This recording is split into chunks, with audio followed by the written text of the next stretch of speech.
आज हम देखेंगे आर्टिकल 76। आर्टिकल 76 किससे डील करता है? ये डील करता है अटॉर्नी जनरल ऑफ इंडिया से। तो अटॉर्नी जनरल ऑफ इंडिया कौन होते हैं?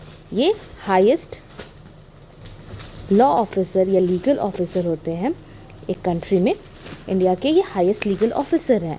इसके अलावा दो और पोस्ट होता है, एक होता है सॉलिसिटर जनरल ऑफ इंडिया और एक होता है additional solicitor general of India. तो attorney general of India article 76 के अंडर आता है, तो ये कॉन्स्टिट्यूशनल पोस्ट हुआ।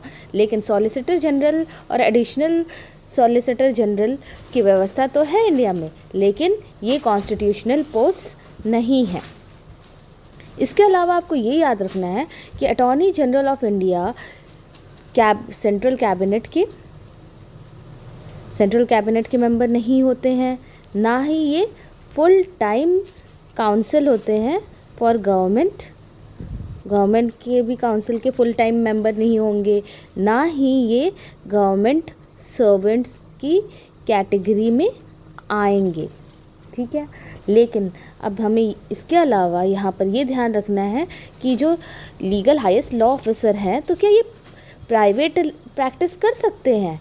जी हाँ, ये जो है प्राइवेट लीगल प्रैक्टिस कर सकते हैं और इसके लिए इनको डिबार नहीं किया गया है, तो प्राइवेट लीगल प्रैक्टिस ये कर सकते हैं।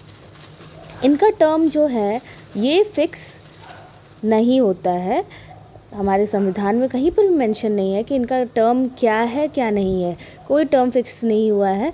अगर प्रेसिडेंट चाहें, ये प्रेसिडेंट के प्लेजर के ऊपर डिपेंड करता है, अगर वो रिमूव करना चाहें तो प्रेसिडेंट उन्हें रिमूव कर सकते हैं।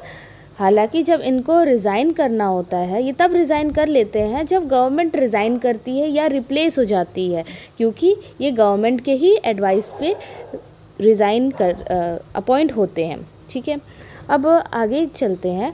अटॉर्नी जनरल ऑफ इंडिया में हमें ये भी याद रखना है कि ये पार्टिसिपेट तो कर सकते हैं पार्लियामेंट के जो भी प्रोसीडिंग्स होते हैं। पार्लियामेंट प्रोसीडिंग्स क्या होगा? जैसे लोकसभा राज्यसभा में जो प्रोसीडिंग्स होंगे, पार्लियामेंट प्रोसीडिंग्स, उसमें ये पार्टिसिपेट कर सकते हैं।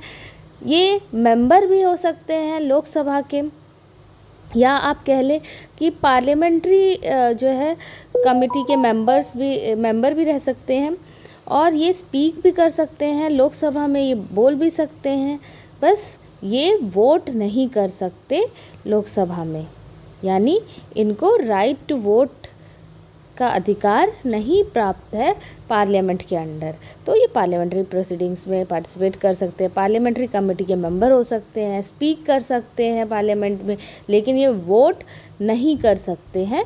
ये चीज़ आपको याद रखना है।